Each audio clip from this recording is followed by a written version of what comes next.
نحمده ونصلي ونسلم على رسوله الكريم.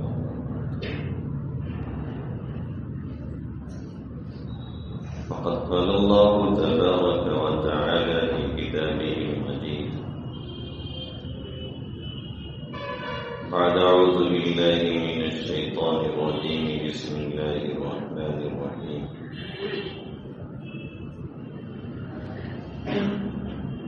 ولا يغتب بعضكم بعضا أيحب أحدكم أن يأكل لحم أخيه ميتا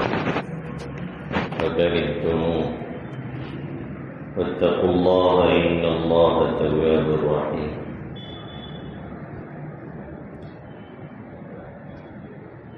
وقال تبارك وتعالى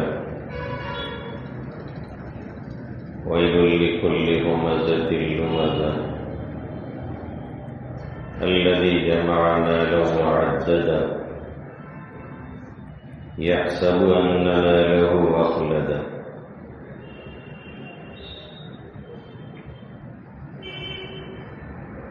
وقال النبي صلى الله تعالى عليه وسلم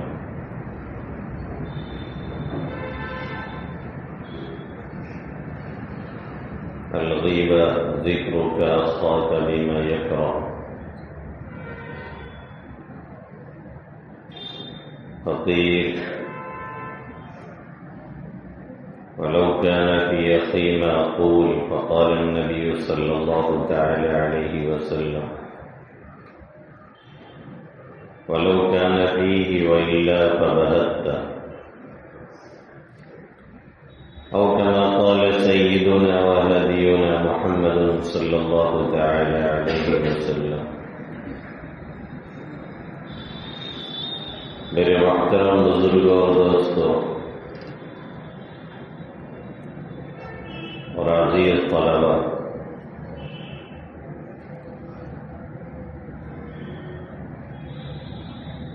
دو آیت کریمہ میں نے تلاوت فرمائی ہے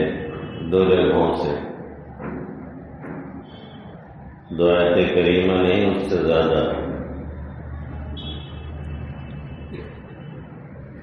جس میں ہمارے اور آپ کے معاشرے اور سوسائٹی کی ایک بہت بڑی خرابی کو بیان کیا گیا اور اس کی قباحت اور شناعت اور اس کی برائی اللہ رب العزت نے جس انداز سے بیان فرمائی ہے کسی اور چیز کی برائی اس طرح سے قرآن حدیث میں نہیں بیان کی گئی.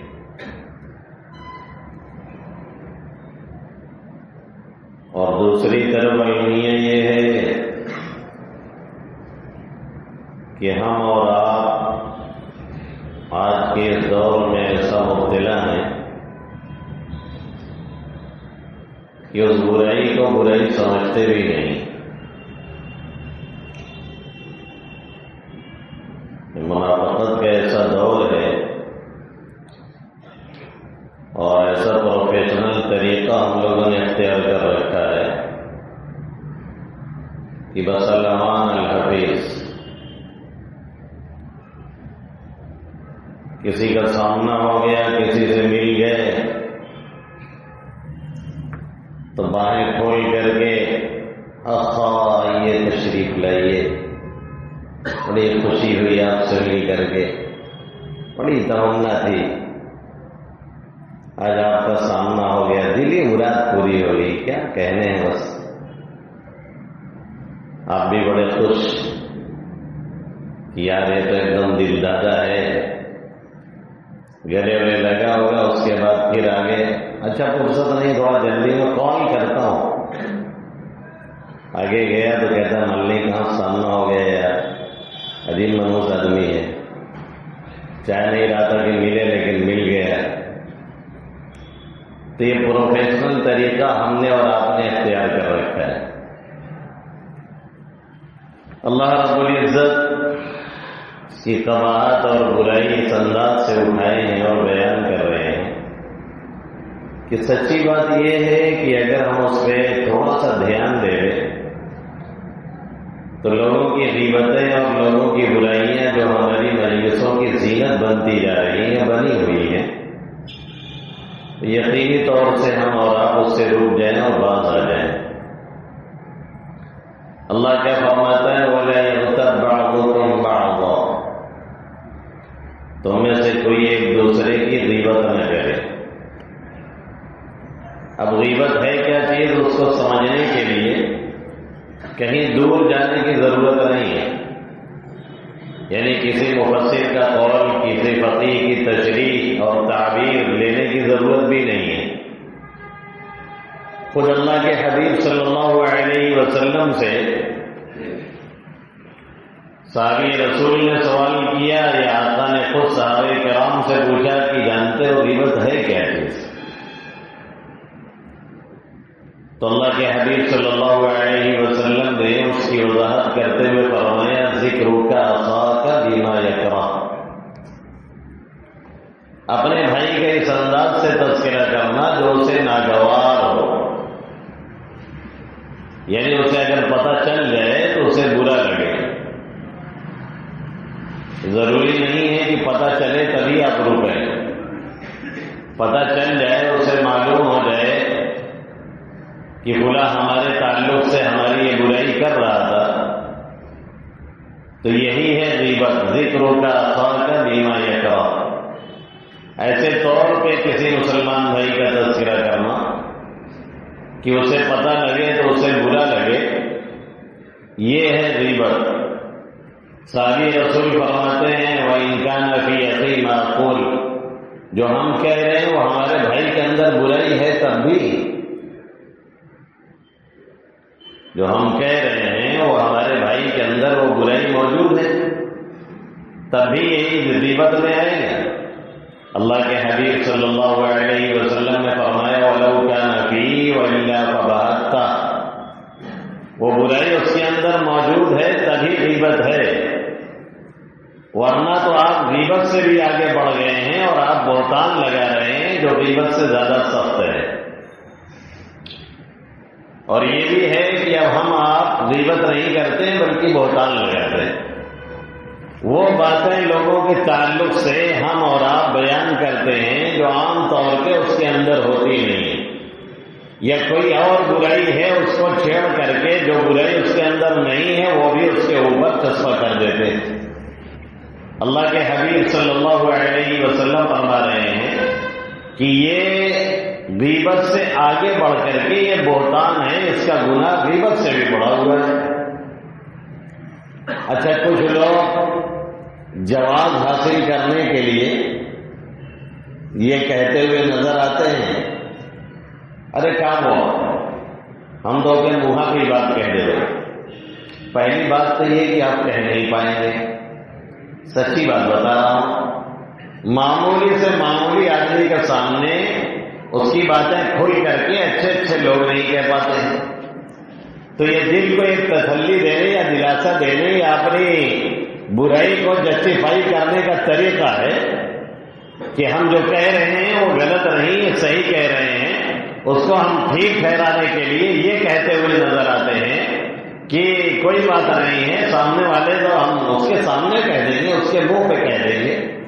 پہلی بات تو اکثر لوگ کہہ نہیں سکتے ہیں، ایک دم 100% ہوتا رہا۔ اور دوسری بات یہ کہ اگر کسی کے منہ میں اس کی برائی آپ کہہ بھی سکتے ہیں تو یہ تو مطلب نہیں بنتا ہے کہ پیٹ پیچھے کہیں اور سامنا پڑ جائے تو آپ اسے بے عزت کر ڈالیں۔ اس کو فقہائے کرام وقاحہ کہتے ہیں، وقاحہ، پلیاں پھاڑ، یعنی بیچارہ کوئی 4 لوگوں کے درمیان بیٹھا ہے اور آپ نے اسے اس انداز سے گھیر لیا کہ وہاں پہ وہ بے عزت ہو گیا۔ ظاہر ہے یہ ہم نہ پسند کرتے ہیں نہ برداشت کر سکتے ہیں، لیکن دوسرے کے اوپر اس طرح سے ہم حملہ آور ہو گئے اور یہ سمجھ رہے ہیں کہ یہ ہمارے لیے جائز ہے یا اس کی گنجائش ہے۔ قطعاً اس کی گنجائش نہیں ہے۔ اگر کوئی ایسی برائی اس کی ڈھکی اور چھپی ہے تو اس انداز سے ہم اور آپ اس کا تذکرہ کبھی نہیں کر سکتے، نہ اپنی ذاتی مجلسوں میں نہ ایسے مجلسوں میں جہاں پہ اس کو بے عزت کیا جا رہا۔ کسی کی اصلاح کرنی ہے تو عمومی الفاظ استعمال کیجیے، جمعہ میں عام انداز میں بیان کیجیے، اس کا نام نہیں لے سکتے ہیں اور اس انداز سے بھی تذکرہ نہیں کر سکتے ہیں کہ سمجھا جائے کہ وہی ہے۔ یہ اور بات ہے کہ لوگ خود سے سمجھ لیتے ہیں، آج کل سین سے سرور پر پہنچنے کا ایک مزاج بن گیا ہے، تو وہاں اشارہ نہ ہو تو بھی لوگ اشارہ سمجھ لیتے ہیں، تو ایک الگ بحث ہے۔ لیکن اس انداز سے اس کا تذکرہ کرنا اپنی نجی مجلس میں یا اسی کی مجلس میں کہ اسے برا لگ رہا ہے اور اکثر لوگ جان نہیں رہے تھے اور آپ نے وہ تذکرہ اس کا کر دیا جسے بیچارے نے برداشت کیا یا برداشت نہیں کیا، تو یہ بھی ایک جرم ہے اور یہ بھی ایک گناہ ہے۔ اس کی اصلاح مقصود ہوتی تو اسے قاعدے سے سمجھایا جاتا، اس برائی کی برائی بیان کی جاتی، اس کی قباحت دل میں بیٹھائی جاتی، اور آپ کہتے یا میں کہتا بھائی یہ غلط کام ہے، یہ جو آپ شراب چڑ چڑ کے پی رہے ہیں ٹھیک نہیں ہے، اس سے دین اور دنیا دونوں برباد ہوتے ہیں، اس سے آخرت آپ کی برباد ہونی ہی ہے، دنیا میں بھی آپ کی صحت اس سے برباد ہو جائے گی۔ یہ جو نماز آپ پڑھ نہیں رہے ہیں یہ کسی طرح سے مناسب نہیں ہے۔ اللہ کے حبیب صلی اللہ علیہ وسلم نے بے نمازیوں کو کافر تک قرار دے دیا ہے، تو پھر آپ یہ نماز چھوڑ کر کے کیوں ٹہل رہے ہیں؟ یہ اپنی برائی جو مجلسوں میں ہو رہی ہے اس کو جسٹیفائی کرنے کے لیے ہم اور آپ یہ کہہ دیتے ہیں کہ ہم تو سامنے والے کے سامنے بھی کہہ سکتے ہیں، ہم تو اس کے منہ میں بھی کہہ سکتے ہیں۔ ہم نے بتایا پہلی بات تو کہہ نہیں پائیں گے، اور دوسری بات یہ کہ اگر کہہ سکتے ہیں یا کہہ ہی دیں تو ہر بات کہی نہیں جا سکتی ہے، نہ کہنا چاہیے۔ اب یہ غیبت جو ہم اور آپ کر رہے ہیں،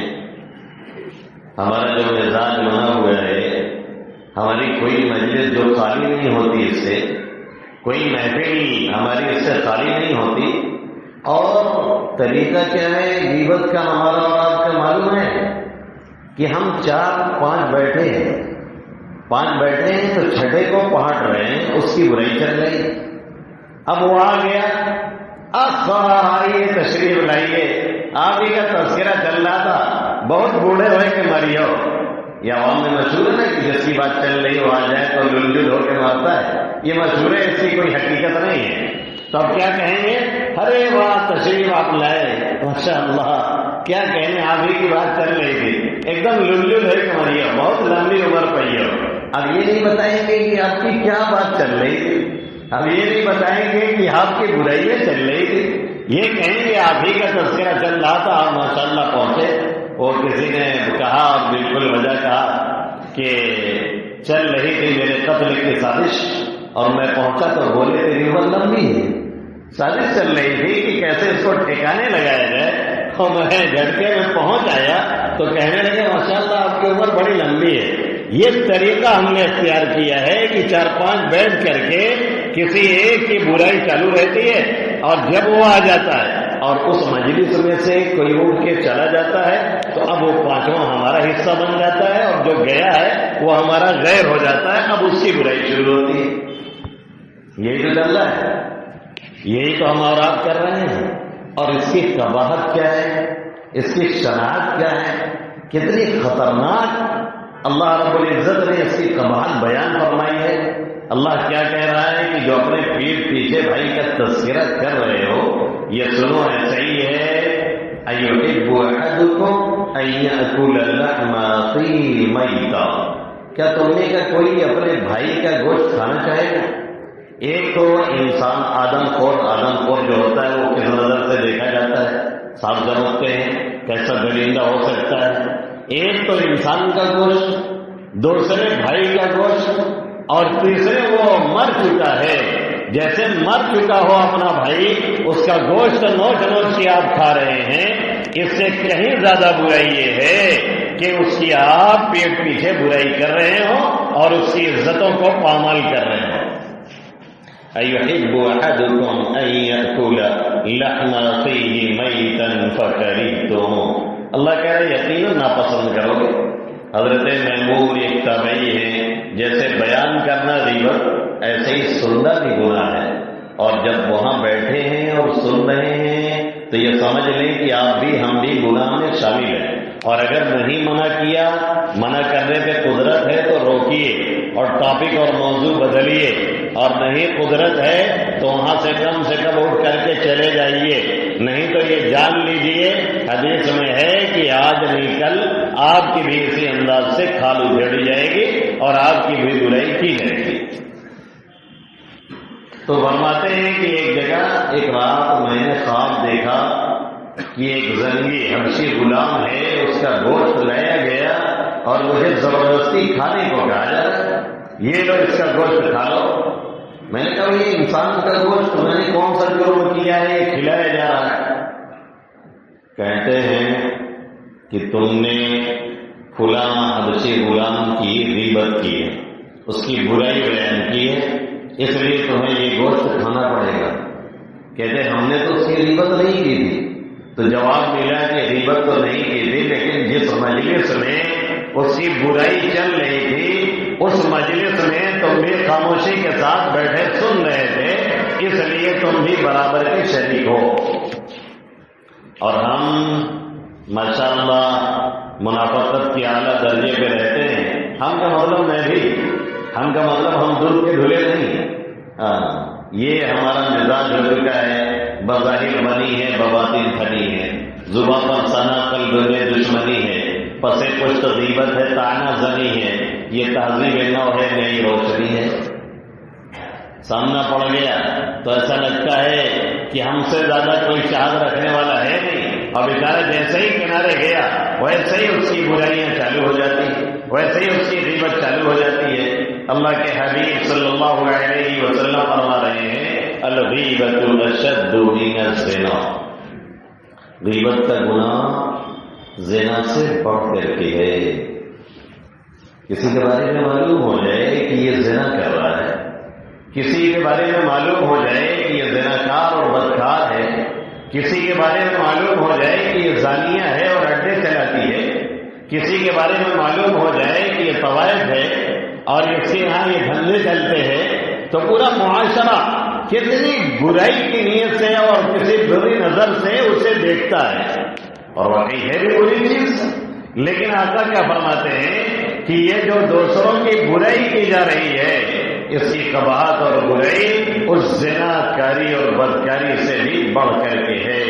کیونکہ وہ زنا اس کا اپنا ذاتی معاملہ ہے، توبہ کر لے گا تو اللہ معاف کر دے گا، لیکن یہ جو آپ نے غیبت کی ہے یا ہم نے کی ہے اس کا تعلق دوسرے سے ہے، جب تک وہ نہیں معاف کرتا تب تک معاف نہیں ہونے والا۔ اب معافی تلافی کون کرواتا ہے؟ کون چاہتا ہے کہ معافی تلافی کا سلسلہ لگا رہے؟ پہلے زمانے میں ہمارے بڑے بوڑھے ہوتے تھے تو حکیمانہ جملہ ان کے یہاں رائج تھا، ابھی ہم لوگ کے پڑھنے کے قریب تک رائج تھا، ابھی کچھ نہ کچھ اثر ہے کہ وہ ملنے جاتے ہیں، جب کہیں جانے لگے کہیں سفر پہ ہوئے تو ملاقات کے لیے گئے تو سلام کلام کے بعد یہ ضرور کہتے تھے کہ بھائی ایسا ہے جو کہا سنا ہے وہ معاف کیجیے گا۔ بڑا حکیمانہ جملہ تھا، اس سے بہرحال اچھے خاصے معاملات جو ہے آپس کے وہ دھل جاتے تھے اور صاف ہو جاتے تھے۔ ایک ایک چیز کو پکڑ کے بتانے کی ضرورت نہیں ہے کہ ہم نے فلاں موقع پہ یہ کہا ہے، فلاں موقع پہ آپ کے تعلق سے یہ تبصرہ کیا ہے، فلاں موقع پہ یہ کیا ہے، ابھی تو کیا تھا بعد میں، اب پھر کہہ کر کے الگ سے سوئی چبھو رہے ہو، اس لیے اتنا بھی بتانے کی ضرورت نہیں۔ اگر اتنے عمومی انداز میں بھی کہہ دیا جائے کہ بھائی جو کچھ ہم نے کبھی کہا سنا آپ کے متعلق اس سے ہم معافی چاہتے ہیں، اور سامنے والا کھلے دل سے کہہ دے کہ ٹھیک ہے معاف کر دیجئے اور آپ کو بھی معاف کیا جا رہا ہے، آپ ہمیں معاف کیجئے، تو یہ ایک دوسرے کی معافی ہو سکتی ہے اور ہو جائے گی۔ لیکن اب تو بھائی ہم تو اپنے میں ہیں، کہنے کہاں جائیں گے؟ ملنے ہی کے لیے تیار نہیں، کس سے کہنے جائیں گے؟ ملنے ہی کے لیے تیار نہیں، ہر ایک ترم کام ہے، جھکنے کا نہیں۔ وہ ایک ڈائلاگ آتا ہے کسی فلم کا، وہی اسٹائل مار رہے ہیں سب لوگ، جھکنے کا نہیں ہم لوگوں کو بس۔ اللہ کے حبیب صلی اللہ علیہ وسلم فرما رہے اللہ کے لیے جو جھکتا ہے اللہ اس کی عزت میں اضافہ ہی کرتا ہے، عزت اس کی گھٹتی نہیں، اس کی عزت اور رفعت میں ہمیشہ بڑھوتری ہوتی رہتی ہے۔ شرط یہ ہے کہ یہ کام اللہ واسطے کرے، اور یقینی طور سے جو کسی سے کہے گا کہ بھائی ہم سے آپ کی برائی ہو گئی تھی ہم سے آپ کی غیبت ہو گئی تھی، ہم سے یہ چوک ہو گئی کہ ہم نے آپ کی برائی لوگوں کے درمیان کر دی تھی، وہ برائی جو آپ کی چھپی ہوئی تھی، اس لیے ہمیں معاف کر دیجیے، تو وہی کہے گا جس کے دل میں جھکا ہوگا۔ ہر ایک کے بس کا بھی نہیں ہے کہ یہ جملہ کہہ ڈالے، ہر ایک کے لیے آسان بھی نہیں ہے کہ آسانی سے کسی کے سامنے اس بات کا تذکرہ کر دے کہ ہم نے غلطی کی ہے، آپ ہمیں معاف کر دیجیے۔ جب تک آپ کی بات اس تک نہیں پہنچی ہے تب تک تو توبہ سے معافی کی امید ہے، لیکن جب بات پہنچ گئی ہے تو پھر توبہ سے کام بننے والا نہیں ہے، اب اس سے معافی چاہیے۔ اور ایک مرتبہ جب جائے کے کہنی ہے نا کہ بھیا ہم تو یہ برائی کیے ہوئے ہمیں معاف کہہ دے، تو انشاءاللہ دوبارہ جب برائی کرے گا ٹائم آئی تو طبیعت بالکل گوارا نہ کرے، اس لیے کہ پھر یہی دماغ میں آئے گا کہ ابھی برائی کر رہے ہو، بعد میں کس منہ سے معافی مانگو گے، تو شیطان کہے گا اس سے اچھا ہے یا تو برائی نہ کرو۔ سب سے اہم علاج یہی ہے کہ اس برائی سے بچنے کے لیے یہی طریقہ اختیار کیا جائے کہ ان سے کہا جائے کہ ہم سے جانے انجانے میں جو بھی تبصرے آپ کے تعلق سے ہوئے، جو بھی آپ کی برائیاں ہوئی ہیں، ہم اس سے کھلے دل سے معافی کہتے ہیں اور آپ سے ہم معافی کے طلبگار ہیں۔ اور اگر نہیں پہنچی ہے تو توبہ کر لیں، اور اگر پہنچ گئی ہے لیکن وہ مل نہیں رہا ہے، دنیا سے چلا گیا ہے، تو اس کا طریقہ حدیث میں یہ بتایا گیا ہے کہ غیبت کا کفارہ یہ ہے کہ دعاؤں میں اس کے لیے دعائے مغفرت کی جائے۔ یہ طریقے سے کہیے اللہم اغفر لی ولمن اغتبتہ، اے اللہ میری بھی مغفرت فرما اور جس کی میں نے غیبت کی ہے اس کی بھی مغفرت فرما، اور یہی معاف کرا لیجیے، اور یہی ہم اور آپ معافی تلافی کر لیں، اور یہی اس کے لیے دعائے مغفرت کرتے رہیں تاکہ آخرت میں کوئی حق اور حصہ نہ بچے۔ اس لیے کہ اگر رہ جائے گا تو پھر اس کی برائیاں لا دی جائیں گی یا ہماری نیکیاں لے لے کر کے اسے دے دی جائیں گی اور اس کی برائیاں ہمارے سروں پہ آ جائیں گی۔ اس لیے یہی یہ معاملہ صاف ہونا چاہیے۔ اور شب معراج کا واقعہ اللہ کے حبیب صلی اللہ علیہ وسلم فرماتے، معراج میں جب میں گیا اور سیر کرائی گئی آسمانوں کی، پھر جنت و جہنم کا بہت کچھ دیدار کیا، اللہ کے حبیب صلی اللہ علیہ وسلم نے بہت بڑی بڑی چیزیں دیکھی، اور کیا دیکھی اور کتنا دیکھا، کسی نے کہا جبرائیل امین سے پوچھ لیا جائے تو بتا دیں گے، تو استاد حضوری مظہور نے کہا کہ کھولیں گے جبرائیل کیا، راز دنا لقد رہا سدرہ ہی ان کا منتہا صلی علی محمد، وہ تو سدرۃ المنتہا سے واپس چلے آئے تھے، تو پھر وہ راز کیا کھولیں گے اور کیا بتائیں گے، آقا کہاں تک گئے اور آقا نے کیا کچھ دیکھا، جتنا بتایا وہی سن سکتے اور جان سکتے ہیں، اس سے آگے کی کسی کو خبر نہیں ہے اور کسی کو علم نہیں ہے۔ اللہ کے حبیب صلی اللہ علیہ وسلم فرما رہے ہیں، ہم نے وہاں پر کچھ ایسے لوگوں کو دیکھا جن کے ناخن پیتل اور تانبے کے تھے اور وہ اپنے گوشتوں کو نوچ رہے ہیں، ادھر سے نوچ رہے ہیں ادھر سے نوچ رہے ہیں، ناخن ان کے لوہے کے بنے ہوئے ہیں، اس سے اپنے گوشتوں کو وہ نوچ رہے ہیں، اسی عذاب میں وہ مبتلا ہے۔ کوئی الو بلو تو نہیں کہہ رہا، کوئی ایرا گہرا تو نہیں کہہ رہا، کون کہہ رہا ہے؟ میرے نبی محترم محمد عربی صلی اللہ علیہ وسلم۔ ان آنکھوں نے دیکھا ایسے لوگوں کو کہ جو وہاں پر کیا کر رہے ہیں، اپنے گوشتوں کو ناخن، ان کا یہ ناخن نہیں، لوہے کے تانبے اور پیتل کے ناخن بنے، اس سے نوچے جا رہے ہیں اپنے گوشت کو۔ میں نے پوچھا مرحبا جبرائیل کون لوگ ہیں؟ اللہ کے حبیب صلی اللہ علیہ وسلم سے حضرت جبرائیل نے کیا فرمایا؟ ہؤلاء، یہ لوگ یاکلون لحوم امتک، آپ کی امت کا گوشت کھا رہے تھے، یعنی لوگوں کی غیبت اور برائیاں بیان کر رہے تھے۔ یہ لوگ آپ کی امت کا گوشت کھا رہے تھے، ایک عام انسان کا گوشت، ایک عام لوگوں کا جس کو نماز روزے سے کوئی تعلق نہیں، بنا وجہ اگر اس کی بیٹھ کر کے برائی بیان کی جا رہی ہے تو پھر یہ حشر ہونے کو ہے۔ تو پھر جو وارثین انبیاء ہیں خصوصی مجلسوں میں جن پہ تبصرے ہوتے ہیں، پھر سمجھ لیجیے کہ کیا حشر ہونے والا ہے اور کیا پکڑ ہونے والی ہے۔ بعض بڑے پاک دامن، بڑے نیک، بڑے تہجد گزار ہیں، لیکن وہ بھی اس معاملے میں انتہائی سڑے ہوئے ہیں کہ جب تک دو چار عالم پہ کمنٹ نہیں کر لیں گے تب تک ان کا کھانا ہضم نہیں ہوگا۔ آخر یہ تہجد کس لیے پڑھی جا رہی ہے؟ یہ جھپڑ جھپڑ تصویر کس لیے چل رہی؟ مجھے تو سمجھ ہی نہیں آ رہا۔ ایک طرف سر سجدے میں، دوسری طرف خرافات ایک دم آسمان پہ جا رہے، عروج پہ جا رہے۔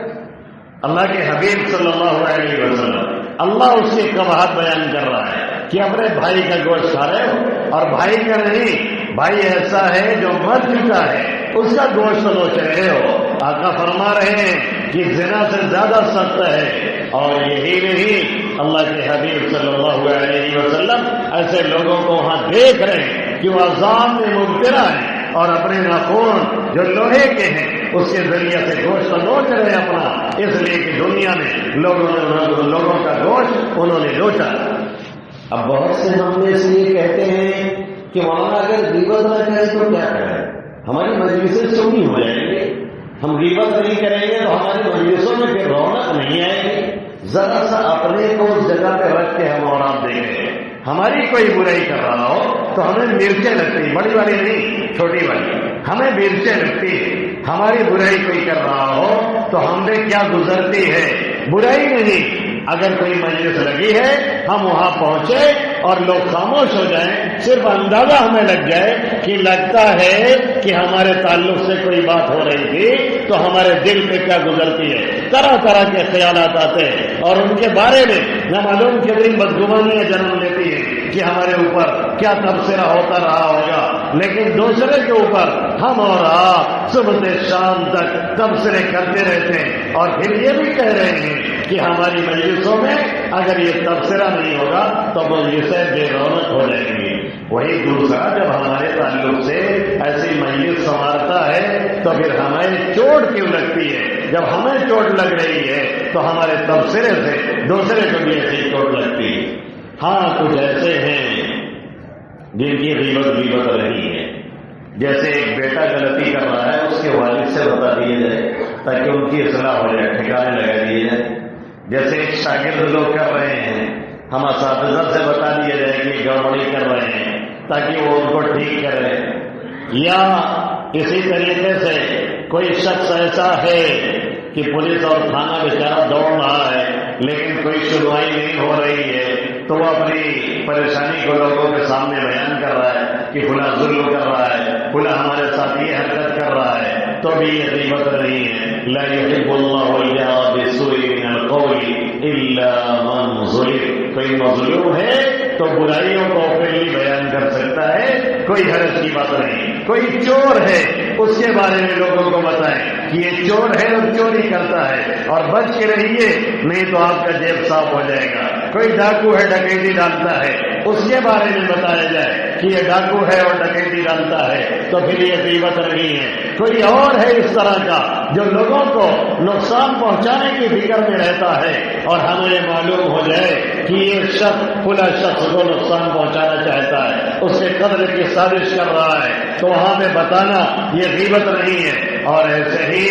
اگر کوئی کھلم کھلا اور اعلانیہ گناہ کر رہا ہے تو اس کے بارے میں اگر تبصرہ ہو گیا لڑکے میں تو کوئی غیبت نہیں۔ ایک شخص نماز نہیں پڑھتا ہے، دیکھتے ہیں سب لوگ جانتے ہیں، اگر کبھی کسی نے کہہ دیا کہ وہ نماز نہیں پڑھ رہا ہے تو ظاہر ہے کوئی غیبت کی بات نہیں، بلا وجہ تو تبصرہ یہاں بھی نہیں ہونا چاہیے، لیکن یہ کوئی غیبت نہیں ہے، تو دنیا جانتی نہیں پڑتا ہے۔ ایک شخص فلموں میں کام کر رہا ہے، معلوم ہے کہ وہ فلم بناتا ہے، معلوم ہے کہ اس کی آمدنی مکمل حرام ہے، اور آپ سلمان خان کے بارے میں کہہ دیں کہ وہ فلم بناتے ہیں اور حرام کھاتے ہیں، تو ظاہر کوئی غیبت نہیں، تاکہ تھوڑی پڑھ رہے ہیں ہم لوگ۔ فلم سنت کے مطابق بات نہیں ہے کیا؟ وہاں پہ کوئی غیبت تو نہیں ہے، اس لیے کہ دنیا جانتی ہے کہ وہ کیا کر رہے ہیں۔ ایسا کوئی مسئلہ ہے تو اس کو اگر بتا دیا جائے یا بیان کر دیا جائے یا کسی کو بچانے کے لیے اگر یہ بتا دیا جائے تو پھر یہ غیبت میں نہیں آتا ہے۔ اللہ کے حبیب صلی اللہ علیہ وسلم بیٹھے، ایک شخص آ رہا ہے، آقا فرماتے ہیں امی جان حضرت عائشہ سے 20 کل شیرہ، انتہائی قوم کا بدترین آدمی آ رہا ہے، قبیلے کا سڑا ہوا انسان چلا آ رہا ہے. اور جب وہ آیا تو آپ صلی اللہ علیہ وسلم نے وہ اپنے انداز میں اس سے بات کی، کھل کر کے گفتگو کی، بہت قاعدے سے وہ اخلاق کے ساتھ، اور جو اعلیٰ اخلاق آقا کا تھا وہی انداز. امی جان ادھر ادھر سے دیکھ رہی تھی. جب وہ چلا گیا تو ابو جان نے پوچھا، آپ نے فرمایا تھا بیسا کل اشیرا ولن له القول، آپ نے کہا تھا قبیلے کا بدترین آدمی، اور آپ نے بڑے نرمی کے ساتھ اس سے بات کی. تو آقا نے فرمایا مجھے بد اخلاق تم نے کب پایا ہے؟ یہ تو میرے اخلاق کا حصہ ہے کہ ہر ایک سے گفتگو یا طرز عمل میں لچک اور نرمی اختیار کرتا ہوں، یہ میرا اخلاق تھا. لیکن اس کی جو میں نے برائی بیان کی اس لیے تاکہ کسی کو دھوکہ نہ ہونے پائے، تاکہ کسی کو اس سے نقصان نہ ہونے پائے، اس کے نقصان سے بچانے کے لیے ہم نے یہ بتا دیا ہے. تو اور کوئی طریقہ غیبت کے جواز کا نہیں ہے. جب بھی غیبت کا ذہن میں آئے، اور جو معاشرے اور ہماری سوسائٹی میں عام طور پہ رائج ہو گئی ہے، اور چکو کھانے پہ، قہوہ کھانے پہ، حتیٰ کہ مسجد میں بیٹھ کر کے بھی ہم جو دوسرے پہ تبصرے کرتے ہیں، اپنے آپ کو اس جگہ پہ رکھیں اور ذرا سوچا کریں اس کی برائی، اور ذرا سوچیں کل قیامت میں وہ جو حشر ہونے والا ہے کہ وہ لوہے اور تانبے کے ناخن اور اپنے دوستوں کو وہ نوچنے والے ہیں. جس روز یہ خیال میں آئے گا، اور اس سے سب سے بہتر یہ ہے کہ لوگوں سے یہ کہتے چلے کہ جو کچھ بھی آپ کے اوپر ہم نے تبصرہ کیا ہے، آپ کی برائی کی ہے، اس سے ہم معافی چاہتے ہیں. اگر یہ طریقہ اپنایا گیا تو انشاءاللہ تعالی ہم اور آپ اس غیبت سے بچ جائیں گے، اور معاشرے میں اس کی وجہ سے جو دلوں میں کدورت اور دوریاں پیدا ہوتی ہیں وہ آہستہ آہستہ ختم ہوں گی. اللہ رب العزت سب سے پہلے مجھے اور آپ سبھی حضرات کو ان باتوں پہ عمل کی توفیق نصیب فرمائے. آمین یا رب العالمین. وما علینا الا البلاغ المبین.